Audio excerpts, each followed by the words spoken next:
Okay, now that's only one half of the pattern.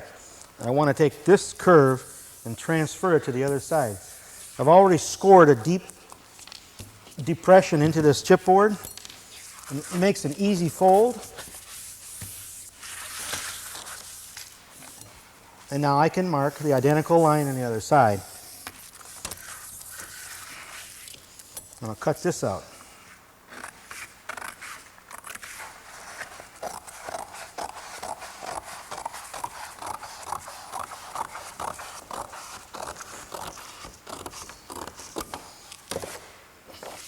Okay, now it's time to check this pattern for fit on the buck.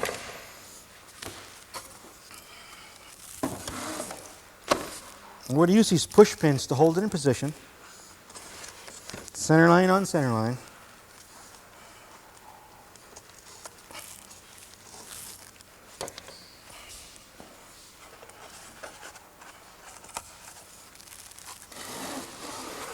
Okay, what I want to check now is, does my pattern come over and meet the line where I wanted it to hit?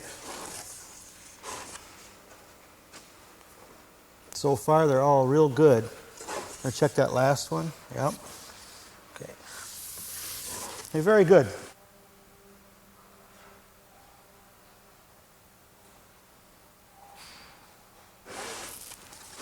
I'm happy with that pattern.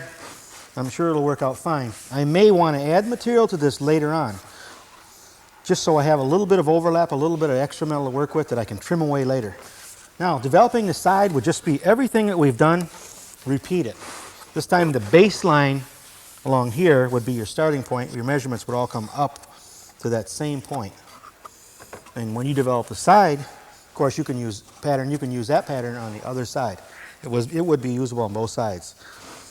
Okay, now let's have a look at making a much more complex pattern on a high crown shape on a Fender. All right, this is the buck we're going to use to create the pattern right in here. We're going to make a pattern to go from the two black arrows. You can see them here. And I've got this kind of a big rectangular blank of cardboard. Before I actually tack it in place, I'm going to cut out a couple of notches so I can relocate this in the same position after it's trimmed. These notches have corresponding marks here on the buck.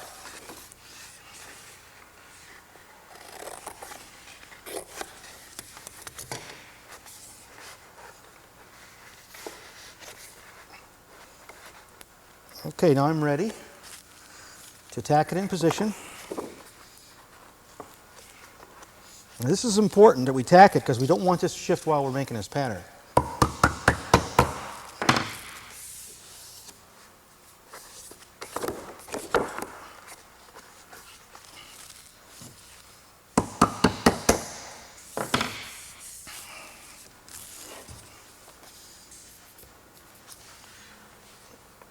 This will be my lineup marks when I return right here, after I'm trimmed. Okay, I'm going to move around and I'm going to cut off a lot of excess material. I've got to do this to get the cardboard to lay down on the buck.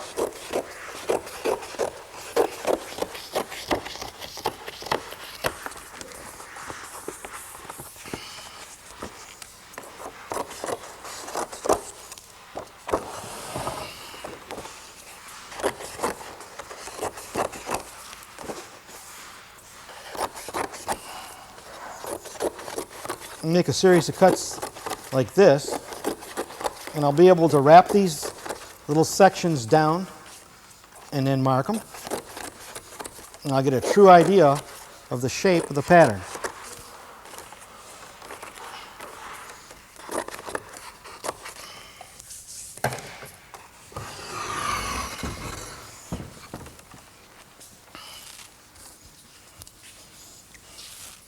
Okay, I'll start out here. Roll my my cardboard over, and mark it to the far end of the buck.